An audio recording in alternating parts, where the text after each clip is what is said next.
This is Judy Santos Agoncillo at andito ako ngayon para sagutin ang mga tanong nyo sa Reddit.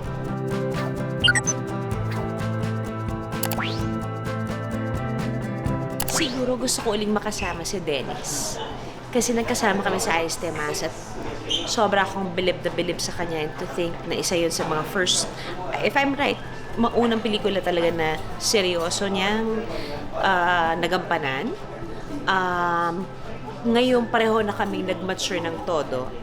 I would love to work with him again. Maaaring, siguro I think it would always my first love team, which is Wawi. Kasi doon talaga nagsimula ang pagkakaroon ko ng mga iba't ibang leading man nanggaling talaga sa kanya. So, maaaring siya. Pwede both, kasi pareho masaya yun. Well, arguably the best actress in Philippines. But more importantly, she's also one of the best persons I know. Yeah! Yeah! Woo! The one and only Julian Santos!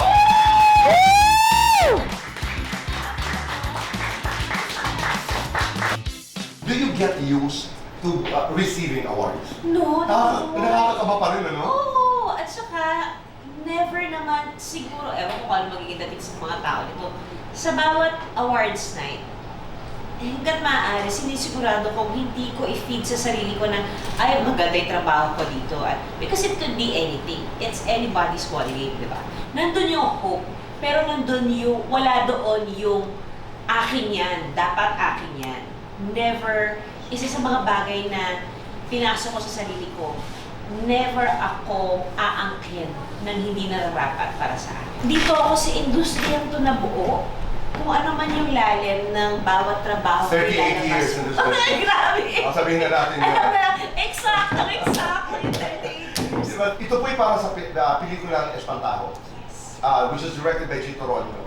Chris Martinez was writing this. Nag-iisip siya ng title na medyo kakaiba, yung may dating pag narinig ng mga tao. Right. So ngayon, dahil may Google and all, pag narinig yung hindi pamilyar na salita, i-google mo ngayon. Right. Malalaman mo na ngayon ibig sabihin yan. Tatatak na siya sa isip. Chef's Kiss, Ryan's Kiss. Royals. Awards, box office. Pwede ulit po? Correct. Manalo sa loto o manalo sa acting award. Sa loto! Ano yung kulukuhan dito? Dito, boy! Artista ang muntik maging boyfriend.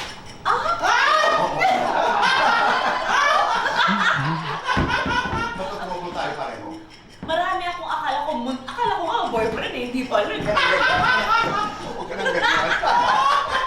1 to 10, ilan ang naging boyfriend mo sa showbiz? Dalawa. 1 to 10, ilan ang nanligaw sa'yo sa showbiz?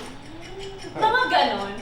Oo, hindi, depende. Magpa-sexy sa pelikula. Hindi na, ito boy. Oo, hindi, o depende. Gumawa ng GL, Girls Love Series. Depende. Unang nangangalabit, si Ryan, ikaw.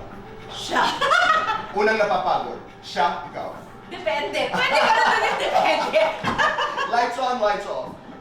Depende. Happiness or chocolate? Happiness. Best time for happiness. Anytime. Panalo ako sa buhay dahil. Buo ako.